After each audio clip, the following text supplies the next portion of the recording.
அஸ்ஸலாமு அலைக்கும். Hi friends, welcome back to my channel. இன்றைக்கான வீடியோவில் கை வலிக்காமல் சப்பாத்தி மாவு எப்படி செய்யலான்னு பார்க்கலாம். அதே மாதிரி சப்பாத்தி ரவுண்டாக தேய்க்கிறதுக்கும் அடியில் வைக்கிற சப்பாத்தி தண்ணி விடாமல் இருக்கிறதுக்கும் என்ன பண்ணணுன்னு பார்க்கலாம். அது மட்டும் இல்லாமல் டெய்லி லைஃப்பில் தேவைப்படுற மாதிரியான வீட்டு குறிப்புகள், சமையல் குறிப்புகள் எல்லாமே இந்த வீடியோவில் இருக்குது. வீடியோவை ஸ்கிப் பண்ணாமல் ஃபுல்லாக பாருங்கள். நீங்கள் நம்ம சேனலில் ஃபஸ்ட் டைம் பார்க்குறீங்கன்னா சப்ஸ்கிரைப் பண்ணிக்கோங்க. பக்கத்தில் இருக்க பெல் பட்டனை கொடுத்துட்டு ஆல்ன்ற ஆப்ஷனை கொடுத்துட்டிங்கன்னா போடுற வீடியோஸ் எல்லாமே உங்களுக்கு நோட்டிஃபிகேஷன் வரும். இப்போ வாங்க ஃபர்ஸ்ட் இப்போ என்னென்னு பார்த்துடலாம். இந்த மாதிரி ஃப்ளாஸ்க்னாலே நம்ம எப்போயாவது தான் யூஸ் பண்ணுவோம். ரொம்ப நாள் கழித்து நம்ம ஓப்பன் பண்ணுறோம் அப்படின்னாலும் ஒரு மாதிரி பேட் ஸ்மெல் வரும். அதுலேருந்து நம்ம ஈரத்தோடு மூடி வச்சுருப்போம். சில நேரங்களில் நம்ம ட்ரையாகவே வச்சு மூடி வச்சாலுமே நமக்கு ரொம்ப நாள் கழித்து ஓப்பன் பண்ணும்போது ஒரு மாதிரி ஸ்மெல் வரதான் செய்யும். அதை தவிர்க்கிறதுக்கு என்ன பண்ணலான்னு பார்க்கலாம். இதுக்கு நியூஸ் பேப்பர் தான் எடுத்திருக்கேன். இந்த மாதிரி ஒரு நியூஸ் பேப்பர் எடுத்துகிட்டு நல்லா இந்த மாதிரி கசக்கிக்கோங்க. கசக்கிட்டு ஃப்ளாஸ்க்குள்ளே போட்டு வச்சுருங்க. இந்த மாதிரி போடும்போது உள்ளே ஈரம் இல்லாமல் நல்லா ட்ரையாக இருக்க மாதிரி பார்த்துக்கோங்க. இந்த மாதிரி நியூஸ் பேப்பர் போட்டுட்டு மூடி வைக்கும்போது நமக்கு 3 மாதமோ 6 மாதமோ எத்தனை நாள் கழித்து நம்ம எடுத்தாலுமே அந்த ஒரு மாதிரி பேட் ஸ்மெல் வந்துட்டு வராது. ட்ரை பண்ணி பாருங்கள். அடுத்த டிப் என்னென்னு பார்க்கலாம். நம்ம இந்த வெயில் காலத்தில் முட்டை சீக்கிரமாக வீணாக போயிடும். அந்த மாதிரி ஆகாமல் இருக்கிறதுக்கு இந்த டிப்லாம் நீங்கள் ஃபாலோ பண்ணிக்கோங்க. நம்ம முட்டையை இந்த மேலே இருக்க கூர்மையான பகுதி இருக்குது பார்த்தீங்களா, அது மேலே இருக்க மாதிரி வைக்கணும். அந்த மாதிரி வைக்கும்போது சீக்கிரமாக முட்டை வீணாகாது. அதே மாதிரி சீக்கிரமாக வீணாகாமல் இருக்கிறதுக்கு நம்ம கொஞ்சமாக நல்லெண்ணெய் எடுத்துக்கோங்க. அப்படி இல்லைனா குக்கிங் ஆயில் இந்த மாதிரி அந்த மேல் பாகத்தில் இந்த மாதிரி தடவி விட்டுருங்க. இந்த மாதிரி தடவி வைக்கும்போது நமக்கு சீக்கிரமாகவும் முட்டை வீணாகாமல் இருக்கும். முட்டையை நீங்கள் உடச்சி ஊற்றும்போது தனியாக ஒரு கிண்ணத்தில் ஊற்றி பார்த்துட்டு அதுக்கப்புறமா நீங்கள் யூஸ் பண்ணிக்கோங்க. வெயில் அதிகமாக இருக்கிறதுனால சீக்கிரமாக முட்டை வீணாக வாய்ப்பு இருக்குது. இந்த மாதிரி எண்ணெய் தடவி வைக்கும்போது பார்த்திங்கன்னா சீக்கிரமாக வீணாகாமல் இருக்கும். நம்ம நார்மலாக வைக்கிற டைமுக்கும் இதுக்கும் கொஞ்சம் எக்ஸ்ட்ரா கிடைக்கும், அவ்வளோதான். இதே மாதிரி இன்னொரு டிப்பையும் ஃபாலோ பண்ணிக்கோங்க. இந்த மாதிரி ஒரு பிளாஸ்டிக் கண்டெய்னர் எடுத்துக்கோங்க. இதில் அரிசி நான் ஃபில் பண்ணி வச்சுருக்கேன். நார்மலாக நம்ம இட்லி அரிசி யூஸ் பண்ணுவோம் இல்லையா, ரேஷன் அரிசி, அதுதான் எடுத்திருக்கேன். நீங்கள் சாப்பாட்டு அரிசி வேணுனாலுமே யூஸ் பண்ணிக்கலாம். இந்த மாதிரி ஃபில் பண்ணிவிட்டு அதுக்கப்புறமா நம்ம முட்டையை ஸ்டோர் பண்ணும்போது அவ்வளோ சீக்கிரத்தில் முட்டை வீணாகாது. ரொம்ப நாளைக்கு முட்டை வீணாகாமல் இருக்கும். இதுலேயுமே நீங்கள் அந்த மேல் பகுதி மேலே இருக்க மாதிரி பார்த்துக்கோங்க. அந்த கூர்மையான பகுதி மேலே இருக்க மாதிரி பார்த்து நீங்கள் அரேஞ்ச் பண்ணி வச்சுக்கோங்க. இந்த மாதிரி நம்ம பாக்ஸில் போட்டு வெளியூருக்குலாம் எடுத்துகிட்டு போகிறதுக்குமே இது ரொம்பவே யூஸ்ஃபுல்லாக இருக்கும். இதில் எந்த டிப் உங்களுக்கு யூஸ்ஃபுல்லாக இருந்துச்சுன்னு மறக்காமல் கமெண்ட்டில் சொல்லுங்கள். இந்த டிப்ஸ்லாம் பிடிச்சிருந்ததுன்னா இந்த வீடியோக்கு ஒரு லைக் கொடுத்துக்கோங்க. ஃபேமிலி அண்ட் ஃப்ரெண்ட்ஸ் கூட ஷேர் பண்ணிக்கோங்க. அடுத்த டிப் என்னென்னு பார்க்கலாம். நம்ம கை வலிக்காமல் சப்பாத்தி மாவு எப்படி செய்யலான்னு பார்க்கலாம். இதுக்கு நான் மிக்ஸி ஜார் தான் எடுத்திருக்கேன். இதில் உங்களுக்கு வேணும்னா நீங்கள் மிக்ஸி ஜாரில் கொஞ்சமாக எண்ணெய் தடவிட்டு அதுக்கப்புறமா போட்டுக்கலாம். நான் இன்றைக்கி எண்ணெயெலாம் தடவலை, அப்படியே தான் போட்டிருக்கேன். 1 கப் அளவுக்கு மாவு சேர்த்துக்கிறேன். இது கூடவே கொஞ்சமாக உப்பு. இது நீங்கள் தனியாக பவுலில் மிக்ஸ் பண்ணிவிட்டு அதுக்கப்புறமாவும் மிக்ஸி ஜாரில் சேர்த்துக்கலாம். இது ரொம்ப ஈஸியான மெத்தட். நான் இப்படி பண்ணுறேன். இதுக்கு 1 கப் அளவுக்கு தண்ணி சேர்த்துக்கோங்க. தண்ணி பார்த்திங்கன்னா ஒவ்வொரு மாவுக்கும் டிஃபர் ஆகும், அதனால் பார்த்து சேர்த்துக்கோங்க. கொஞ்சம் கொஞ்சமாக ஊற்றி செய்யும்போது உங்களுக்கு ஈஸியாக இருக்கும். இப்போ மிக்ஸி ஜாரில் மூடி போட்டு பல்ஸ் மோடில் 2 சுற்று சுற்றுங்க. அதுக்கப்புறமா தேவைப்பட்டால் தண்ணி கொஞ்சம் சேர்த்துட்டு திருப்பி ஒரு 2-3 சுற்றி எடுத்துகிட்டு வந்துடுங்க. பல்ஸ் மோடில் அரைச்சிட்டிங்கன்னா உங்களுக்கு நல்லா நம்ம கையால் எப்படி செய்வோமோ அதை விட நல்லா சாஃப்டான மாவு கிடைக்கும். இப்போ மொத்தமாகவே 1.25 கப்பு நான் சேர்த்துருக்கேன் தண்ணி. அந்த 1/4 கப்பு கொஞ்சம் கம்மியாக தான் சேர்த்துருந்தேன். இப்போ பாருங்கள், நமக்கு நல்லா மாவு பிசைஞ்சாச்சு, கையே வலிக்காமல் ஈஸியாக. இதே மாதிரி நான் செகண்ட் பேட்சும் அரைச்சி எடுத்துக்க போகிறேன். இப்போ நான் ஃபஸ்ட் பேட்ச் நான் மாற்றி காட்டுறேன் பாருங்கள். எவ்வளோ மாவுனாலும் நம்ம இந்த மாதிரி பிசையும் போது கையே வலிக்காமல் ஈஸியாக பிசைஞ்சிடலாம். பிகினர்ஸ்க்கு இந்த டிப்பு ரொம்பவே யூஸ்ஃபுல்லாக இருக்கும். இதே மாதிரி செகண்ட் பேட்சையும் நான் அரைச்சிட்டு காமிக்கிறேன் உங்களுக்கு. இப்போ பார்த்தீங்கன்னா நான் அரைச்சி எடுத்துகிட்டு வந்துட்டேன்.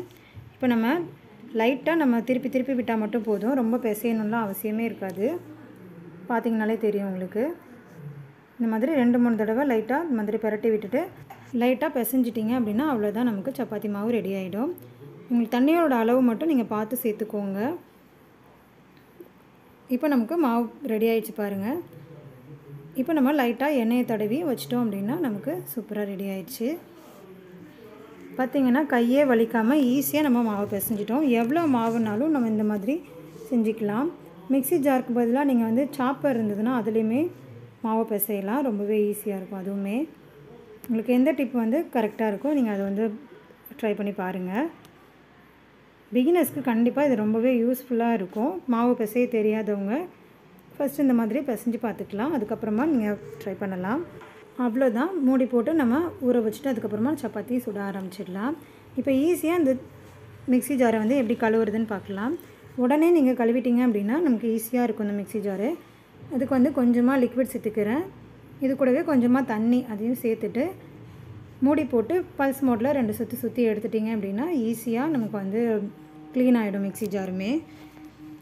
நம்ம கையோடு கழுவி வச்சிட்டோம் அப்படின்னா ஈஸியாக இருக்கும் கழுவுறதுக்கு. விட்டுட்டிங்க அப்படின்னா காஞ்சி போயிடும் மாவு, கழுவுறது வந்து கஷ்டமாயிடும். இப்போ பாருங்கள், நான் அரைச்சிட்டு வந்துட்டேன். இப்போ பார்த்தீங்கன்னாவே தெரியும் நல்லா க்ளீன் ஆகிடும் நமக்கு. இப்போ ஊற்றிட்டு நார்மலாக நம்ம வாஷ் பண்ணுற மாதிரி வாஷ் பண்ணி எடுத்துட்டோம்னா நல்லாவே க்ளீன் ஆகிடும். அடுத்துட்டு இப்போ என்னென்னு பார்க்கலாம். சப்பாத்தி எல்லாருமே நம்ம போடுவோம். நிறைய பேருக்கு அது வந்து ரவுண்டாகவே வராது. அந்த மாதிரி வராதவங்களுக்கு இந்த டிப் வந்து ரொம்பவே யூஸ்ஃபுல்லாக இருக்கும். இதுக்கு இந்த மாதிரி நம்ம மாவு கவர் தான் எடுத்திருக்கேன். அதை வந்து இந்த மாதிரி கட் பண்ணிக்கோங்க. சென்டராக பிடிச்சி கட் பண்ணிட்டீங்க அப்படின்னா நமக்கு ஒரு நீட்டாக ஒரு கவர் மாதிரி கிடைக்கும். இப்போ நான் கட் பண்ணிவிட்டு காட்டுறேன் பாருங்கள், இந்த மாதிரி. இப்போ நம்ம ஏற்கனவே பிசைஞ்சு வச்சுருக்கோம் இல்லையா மாவு, அந்த மாவு உருண்டையில் நம்ம தேவையான அளவுக்கு எடுத்துக்கோங்க. அதாவது எந்த சைஸில் உங்களுக்கு சப்பாத்தி வேணுமோ அந்த அளவுக்கு உருட்டி எடுத்துக்கோங்க. இப்போ இந்த உருண்டையை இந்த மாதிரி வச்சுக்கோங்க. கொஞ்சமாக அதில் ஒரு ட்ராப் மட்டும் எண்ணெய் ஊற்றிக்கலாம், நமக்கு ஒட்டாமல் இருக்கிறதுக்காக. நீங்கள் மாவு வேணாலும் மாவு சேர்த்துக்கலாம். எண்ணெய் சேர்த்து பண்ணும்போது நமக்கு ஈஸியாக இருக்கும். அது